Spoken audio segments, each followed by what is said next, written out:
Well, hello there in YouTube land and welcome back to the channel. And today we're going to ride the Harley Davidson CVO Road Glide based on Kyle Wyman's King of the Baggers. Whoopsie daisy!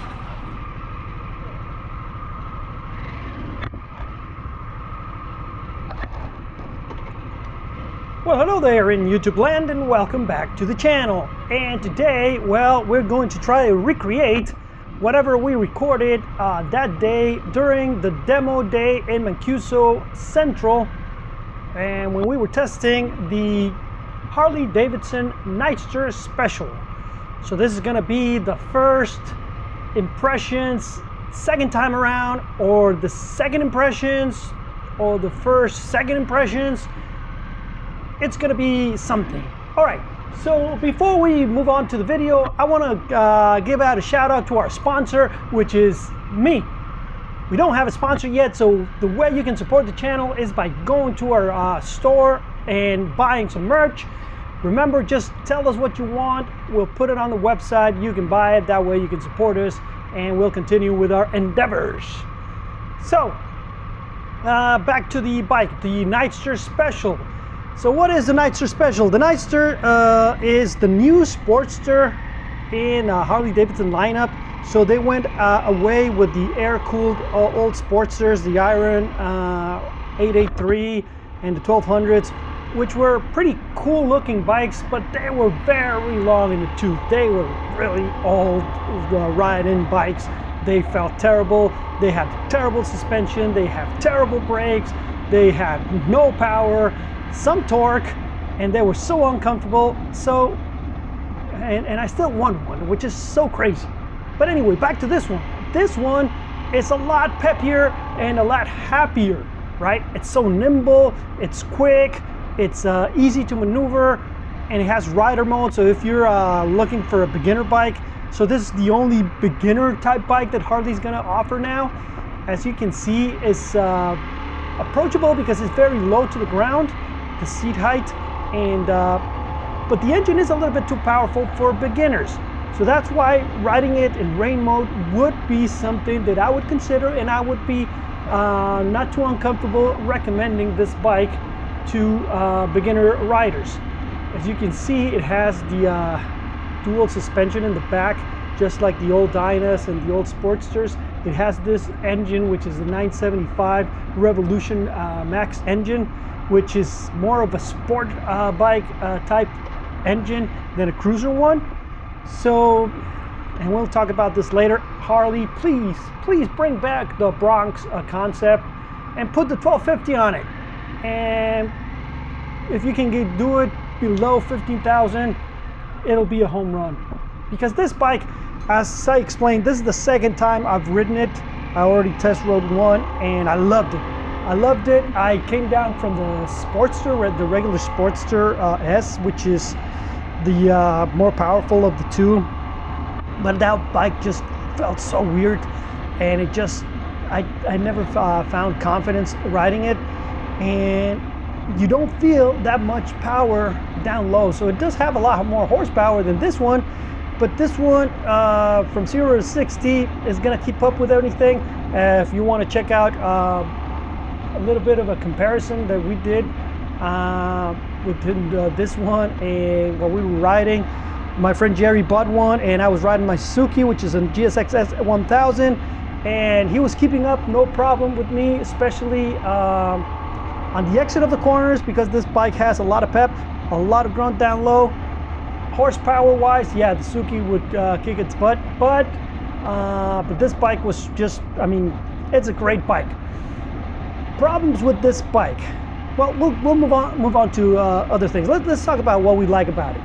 So, as we said, I like the way it feels on side to side. It's very easy to maneuver, very nimble. The components are good. They're not great. All the buttons and stuff. This one, the special one, comes with TFT connectivity, so you can connect your phone and have your navigation there and a whole bunch of stuff. So those are good things about the Nightster Special. The The seat height is also another thing that is very good, especially for lower riders. I would much rather have a regular naked bike and have a little bit more ground clearance, a little bit more suspension travel, but that's just me. And I don't know, as I say, well, I don't know why Harley doesn't come up with the Bronx. I think they're just afraid of competing. And it's like they shouldn't. They should trust what they're doing. They should trust that they have a good enough engine, a good enough platform, good enough suspension. Because all the components, you're not going to build them, right? The brakes, they're going to be Brembo brakes.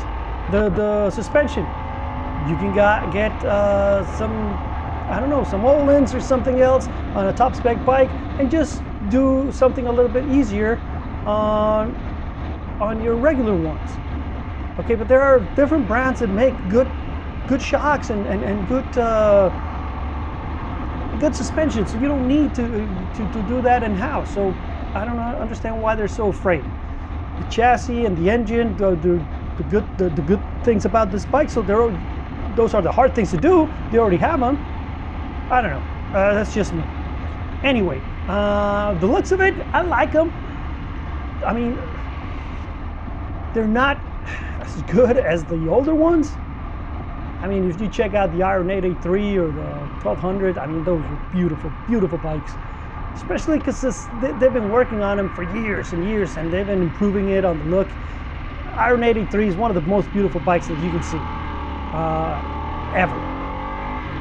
And some people say, well, that's just your opinion. Yeah, and I understand looks are, what do they say? They're subjective, which is, no, they're not. Things that are pretty everywhere. Things that are ugly are gonna be ugly everywhere. If you have bad taste, that's on you. That doesn't mean that, oh, it's subjective and anybody can like different things. Yeah, if you like something that's ugly, you're stupid. I'm sorry. Anyway, back to the bike. So what are the things that we don't like about this bike? So the first thing that I don't love is the price tag, right? It's a little bit too expensive, especially if you're gonna compare it to what is out there. All right, and let's forget about Japanese bikes. Obviously, we're not going to compare it to Chinese bikes because they're going to be a lot more affordable, but they're going to be crappy bikes. But if you're comparing it, let's say, to not the Japanese, compare it to the Europeans, right? Compare it to the Indian models. Compare it to the Triumph. So those are the competition for this bike. So if I'm looking at $13,000, maybe it's a different type of bike, but I'm the kind of rider that I'm looking for the best type of bike that I can buy. Not necessarily just cruisers, not necessarily sport bikes or nakeds. I have one of each. I'm thinking, okay, I'm gonna get this Nightster. That means I could have gotten a Street Triple, and not a regular one, a Street Triple RS. So come on, Harley. I mean, I'm obviously going to go Street Triple every day and twice on Sunday, especially Saturday when we ride with the Forever Newbies. So that's a problem. All right, let's say, okay, no, you're looking more for a classic look. Speed Twin. Speed Twin is a lot better than this bike, and it's very sporty, and it has the looks, it has everything. Better suspension, better brakes, better look. On an all-around better bike. So that's where the problem comes. So you're talking about Harley being a premium brand and all that stuff. This is the most affordable bike, and it's not really affordable. It's very expensive, right? That price tag, it's too much compared to the Indian. All right, so it's gonna have to do a lot with what type of riding you like to do. This one is, I haven't ridden the new Scouts, but this is going to be a lot easier to maneuver and a lot faster, especially on twisties, than the Scouts.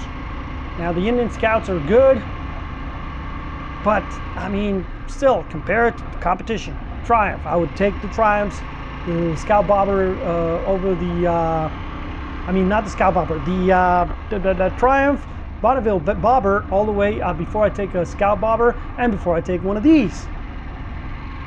But between this one and the Scout, looks wise, the Scout has it. Character wise, I think the Scout has it. But fun-wise, I think this one has it, right? So it just depends on what you're looking for. So those, I mean, that's what I'm saying is just a couple of things. The looks, they're not the greatest, and the price tag. Everything else on this bike is very good. Oh man, look at that CVO. I love that. I also rode it to that CVO and that Pan America, so be sure to be on the lookout for those videos. They're coming up eventually. Eventually we'll have those two videos, but for now we'll stick with the Nightster. So would I put it on the list? Well, it's already on the list. I put it on the list the first time I rode it. It's just so much fun not to have a bike like this. But would I buy it right away? No, I would have to wait until I win the lottery. You guys subscribe a lot, and YouTube starts giving me the big bucks before I can actually get a bike like this, because there are plenty of bikes before this one on the list. Now, if Harley Davidson listens to me, comes up with a Bronx type bike with either this engine or the big one, please give me the big one. Something that would compare and they would compete with the FTR from the Indian. Something that would compete with maybe the KTM.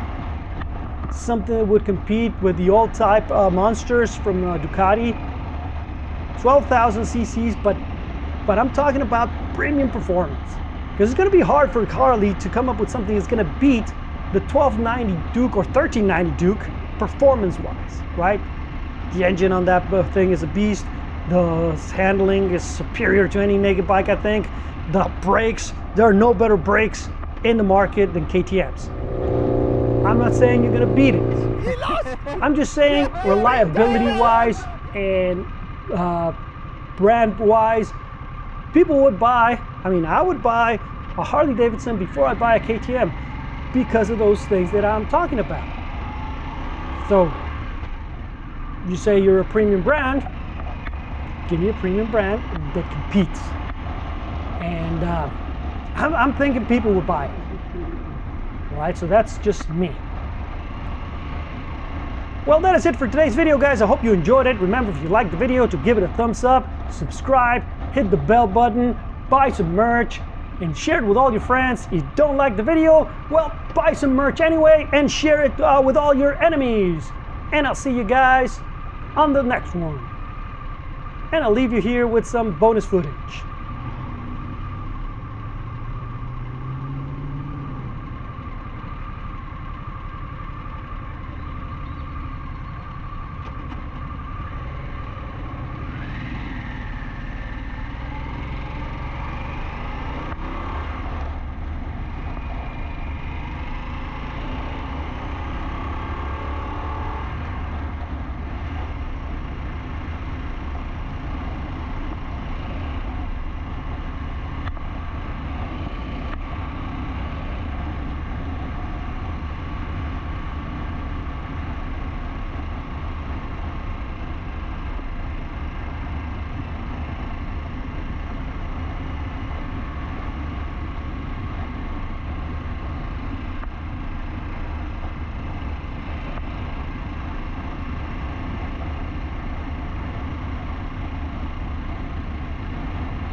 ¿Te gustó más?